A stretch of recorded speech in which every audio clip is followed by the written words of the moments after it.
So this was the before of the dresser that I'm gonna flip. I knew I wanted to do something unique and interesting to really bring out some of the detail. There was a lot of heavy veneer damage to the top and the sides. So I'm gonna create something interesting with the middle drawers and then really try to leave some of the unique details. So here is a breakdown of the pattern. I started with drawing a line down the middle of the center drawer, and you can do this right on your dresser. So depending on the size trim you used, you'll want to space it out evenly from top to bottom with your spaces. I went with 6 trim pieces along a vertical line. So then the middle 2 pieces are where you're going to start to make that triangle. So I go all the way across with a straight piece, and then I go down to that corner from that point, and that is a 22.5 degree cut. And so you'll want to kind of put them together, and then you'll kind of figure out the length you'll need for that middle section. The good news is once you kind of figure out that, everything on each side is going to be all the same. So your next cut is basically going to be a reflection of that first one you just did. Once you have those 2 done, then you kind of work off your spacing to get the next lines down, and it's all pretty much the same cut, they're just cut at a little shorter length.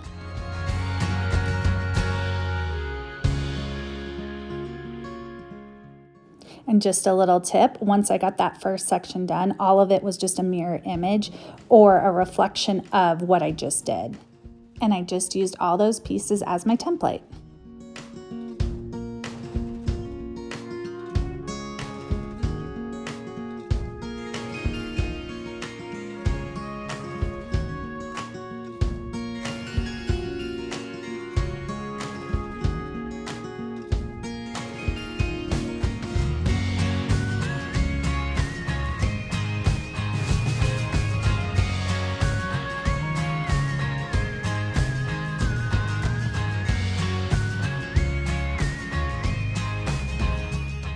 Once the middle drawer is done, then we can start focusing on the top one. I usually start at the top end of the drawer and work my way down. It's going to be a similar pattern where I go from the corner all the way up to the top to meet up with that other trim piece. Once I got the top piece all lined up, then I kind of worked down from there and did the same thing like the below pattern.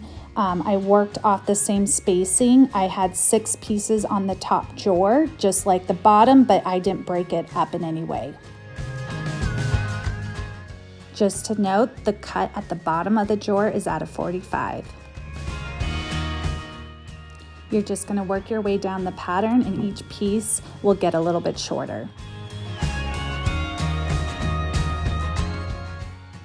Once you get the top drawer completed, it's a basic reflection of the top, so you can make all those same cuts, and that will be your template. So for this drawer, you'll want to start at the bottom and then work your way up to that top corner. Again, all the cuts are going to be similar to that top drawer.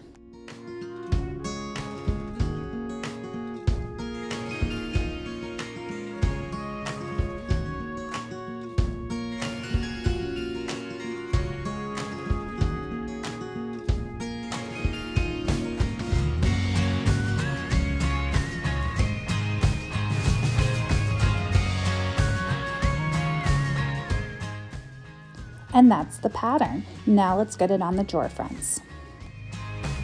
So I took a little trip to Home Depot. For this piece, I used pine screen mold. Depending on how thick your trim is, you can use a setup like this. It's just a miter box with a handsaw. This is my saw setup. I use an electric one because it just goes a little bit quicker, but you can use both methods just depending on the type of project you're gonna do. Just note that using an electric saw, you will get more exact cuts, so I do recommend if you're able to rent one or buy one, it's the best way. This is what I use to attach the trim to the piece. It's just a simple brad nailer. You can find it like Harbor Freight. You hook it to an air compressor, and that's the size nails I used for it. If you're not able to do this setup, you can always use liquid nails. After I got all the pieces cut, I just attach it to the drawer fronts. I started the pattern at the very top edge because I knew that was the spot where everything would line up continually down the drawer front. So I usually work in a section of the pattern and then worked off that horizontal line to get it all lined up with all the spacing.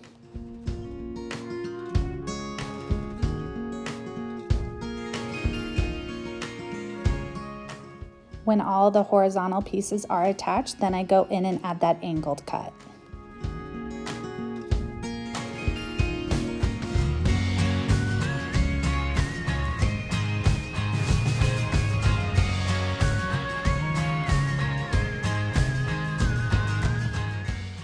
And there's your finished drawer fronts. This is what you'll want to use to cover up the nail holes. So I use a wood filler, and then you're going to also want to use a nail punch with a hammer. The nail punch is great to use just to get that nail set a little bit more below the surface of the wood, and then you can go in and then fill it.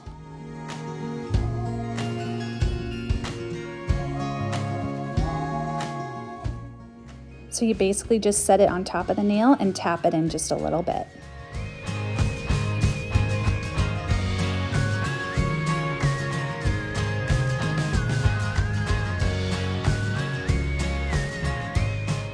Next, I take the wood filler and I just fill in all the joints where the wood pieces come together, and then all the little nail holes.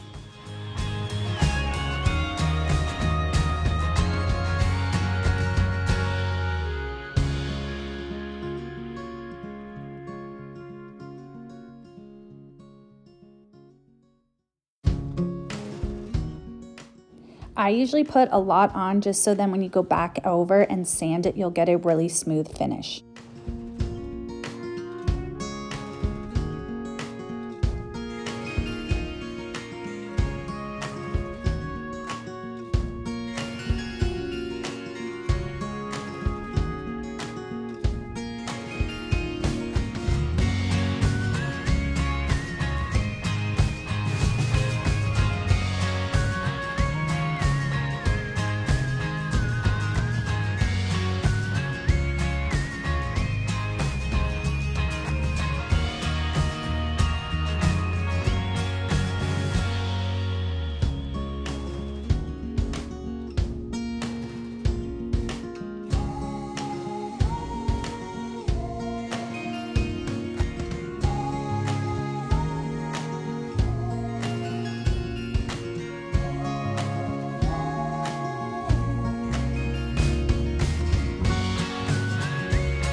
Next, I just take my mouse sander with 120 grit sandpaper and I sand it all out.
I then take a simple sanding block just to get some of those edges a little bit more smooth.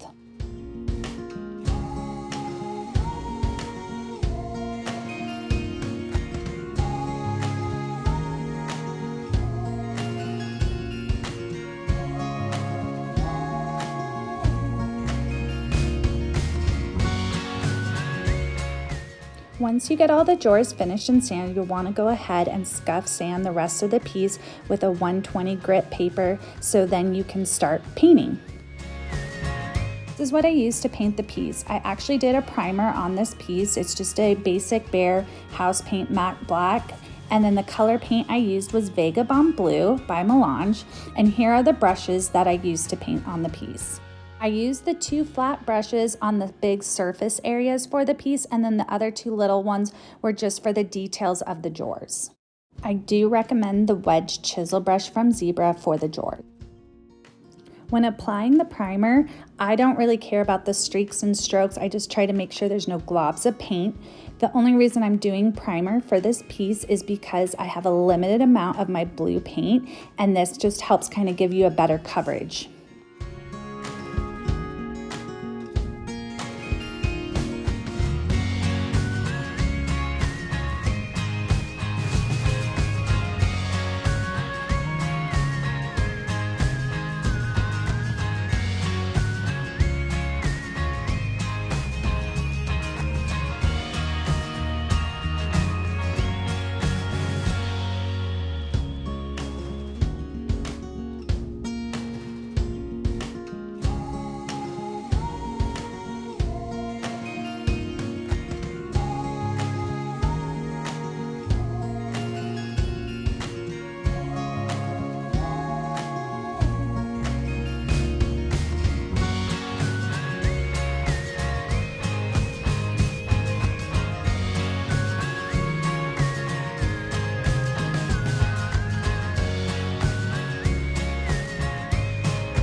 On the piece, I did 1 coat of the primer and 2 coats of my paint color.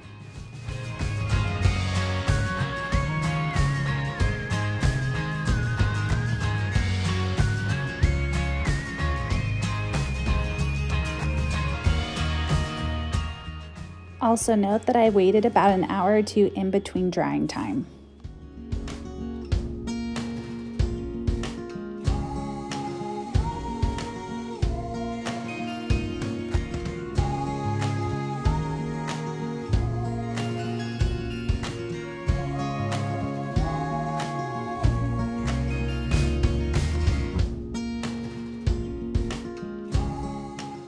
To seal the piece, I use this hemp seed oil from Dixie Belle, and then you just kind of apply it with a microfiber cloth in a circular motion.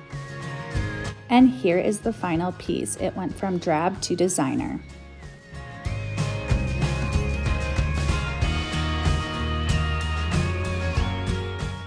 So as you can see, I kept some of the wood elements and I just used a wood conditioner to just bring it out. And there you go, an easy, budget-friendly way to upgrade a dresser. Click below to subscribe to follow me to get some more ideas.